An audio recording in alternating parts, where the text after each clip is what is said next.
Agora vamos categorizar os nossos dados. As categorias, elas servem para nos ajudar a consolidar as informações, ficando muito mais fácil a análise e a apresentação nos relatórios, né? Não seria nada fácil apresentar um relatório com um número muito grande de colunas ou de linhas. Por isso, precisamos repassar para a área de tecnologia como queremos que esses dados sejam agrupados, né? Essa decisão é do gestor, não tem jeito.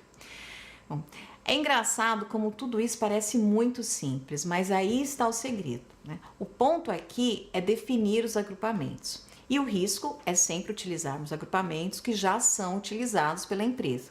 Por isso, citei anteriormente que a base das entrevistas e uma avaliação do que ocorreu na empresa no período de apuração dos dados, ela será muito válida aqui, né? Todo esse processo vai ser muito válido aqui.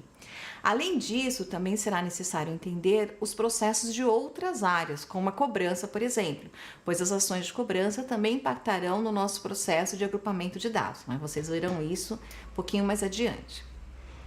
Quando falamos em categorias, precisamos sempre ter em mente uma referência.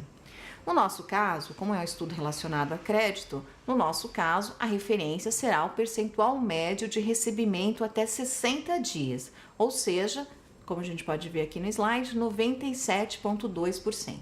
Essa é a nossa referência.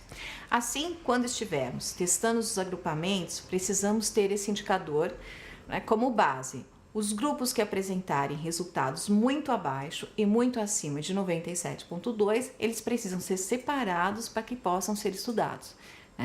Aqui estão todos os agrupamentos que iremos utilizar no nosso curso. Você poderá criar outros, né, em função aí do seu trabalho de pesquisa, mas eu recomendo sempre que inclua esses itens nos seus testes, ok? O agrupamento aqui se deu então por ano de emissão, sendo que, por termos duplicatas desde 2002 e devido ao fato de que a performance dos títulos emitidos até 2010 era semelhante, agrupamos desta forma, até 2010 e depois ano a ano. Se você estiver analisando, por exemplo, apenas 24 meses, provavelmente terá que realizar agrupamentos trimestrais ou, no mínimo, semestrais, né? Não vai fazer sentido ter aí só dois grupos para fazer análise. Seguindo, vamos agora para a faixa de safra. Esse é um estudo extremamente importante que mede com exatidão a performance das aprovações de crédito a cada período de entrada. E existem aí duas maneiras de fazermos esse agrupamento: mês e ano, da data de cadastro para os mais recentes, e de apenas ano para os períodos mais antigos, assim como fizemos com a questão do período de emissão. Algumas empresas preferem efetuar esse cálculo pelo tempo de base dos clientes na empresa, o que de fato dá no mesmo, como podemos ver nesse slide. Nesse caso, o cálculo seria a data de referência menos a data de entrada, mas o resultado é muito semelhante. Nos relatórios, realizamos agrupamentos até 2010, né? Como já falei anteriormente, os clientes até 2010 eles tinham um resultado muito parecido. Quando se está efetuando esse tipo de agrupamento, é preciso ter paciência, pois os primeiros levantamentos eles podem não fazer diferença, podem não ser efetivos.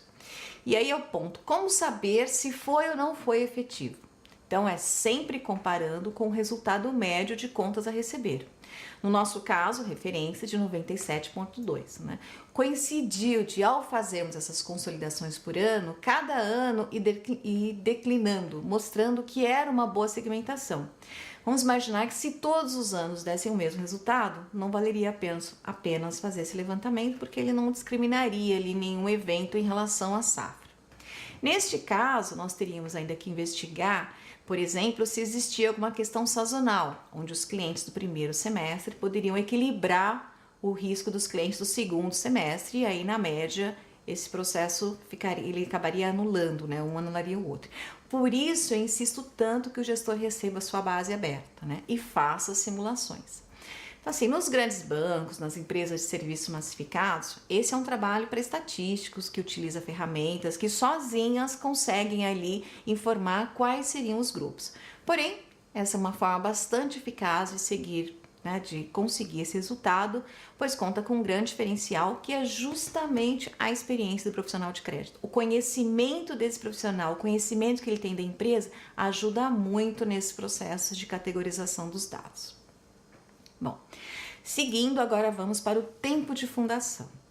Aqui, o balizador não será nossa referência do percentual de recebimento, mas essa é uma exceção, é a única que teremos aqui no nosso curso. Essa exceção se dá pelo risco das empresas recém-constituídas, né? Isso não é segredo, todo mundo sabe, todo analista sabe, conhece o risco das empresas recém-constituídas. Assim, esse agrupamento se dá em função do histórico de mercado. Eu trouxe aqui o levantamento do IBGE. De acordo com essa fonte, em 2011, 24,8% das empresas recém-constituídas fecharam em até um ano. Então é por isso que a gente faz essa distribuição desta maneira. Essa distribuição nos permitirá medir efetivamente qual foi o resultado de uma empresa que entrou na base com menos de 6 meses em qualquer um dos períodos analisados. Iremos comparar essa performance com as empresas com mais tempo de constituição e avaliar qual é o resultado final. Ok? Vamos agora falar das regiões. Um ponto importante aqui é que essa consolidação ela não precisa ser obrigatoriamente a distribuição oficial que temos no país. No nosso exemplo, vocês verão que separei São Paulo e o Rio de Janeiro da região Sudeste, devido ao peso e à característica desses estados no grupo.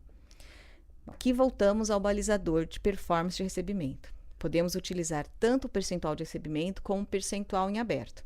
Neste caso, o levantamento foi efetuado com base no percentual em aberto. Seguindo no nosso processo de categorização, faixa de limite de crédito.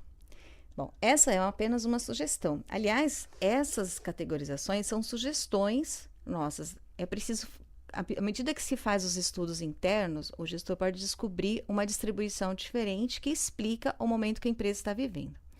Então, no caso aqui do limite de crédito, a empresa possuía processos distintos para essas fases de limite, como, por exemplo, até R$6 mil eram clientes do Contact Center, portanto, possuem aspectos distintos de análise. De 6 mil a 10 mil já havia um vendedor ou um representante, ou seja, no mínimo uma visita havia sido realizada, então era um outro procedimento. De 10 mil a 50 mil já havia uma questão comercial envolvida, uma negociação e também diferentes aspectos com relação à documentação e assim por diante. Portanto, de uma forma geral, a categorização por faixa de limite também representa uma questão de porte. Bom, vamos agora para a categorização das faixas de pagamento e de atraso.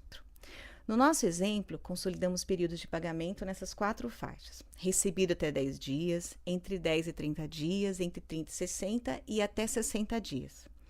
E por que consolidamos nessas faixas e desta maneira? Essas faixas, elas devem estar relacionadas obrigatoriamente às ações de cobrança que a empresa efetua, como envio de e-mail, ligação, principalmente a questão do protesto e negativação. Assim, na sua empresa, ao solicitar essas categorias, analise previamente a relação destas faixas com as ações de cobrança da sua empresa. Quanto melhor esse estudo, melhor será o resultado da sua análise. Além disso, nós teremos outros 2 motivos para utilizarmos apenas essas 4 faixas aqui na nossa empresa modelo. O fato de que estudos sobre faixas mais longas remetem mais a ações de cobrança do que a ações de crédito. O objetivo do nosso curso é gestão de crédito. Então, gestão de cobrança é assunto para um outro curso. Nesta empresa modelo, a nossa consultoria foi realizada em meados de 2015, de forma que a performance dos valores recebidos até 60 dias de 2014 era totalmente comparável com os demais períodos. E durante o nosso estudo, vocês verão como era importante entender essa performance de 2014. Então, não dava para retirar 2014 do estudo, e aí a forma que nós tivemos foi equalizar a análise em relação ao prazo de recebimento. Então, por esse motivo, nós fechamos aí até 60 dias, mas, obviamente, ele pode ser estendido até o período em que todos os seus períodos possam ser comparáveis. Como categorizamos os títulos que foram pagos, também devemos fazê-lo com os títulos não pagos, seguindo ali firme e forte no vínculo com as ações de cobrança.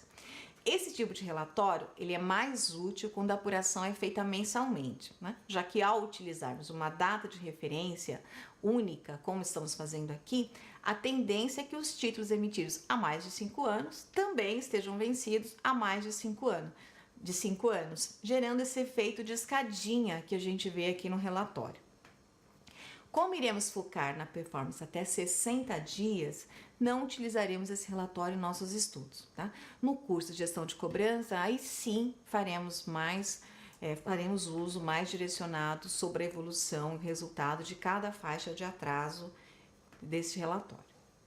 Bom, podemos observar aqui que são muitos os detalhes que devem levar às categorias finais. Se tudo der certo, a sua área de tecnologia ela deve gerar uma visão geral do contas a receber bem próxima a essa que estamos demonstrando aqui. Esta será a base de nossas análises, né, que exercitaremos a partir do próximo módulo. Nos vemos então na próxima aula.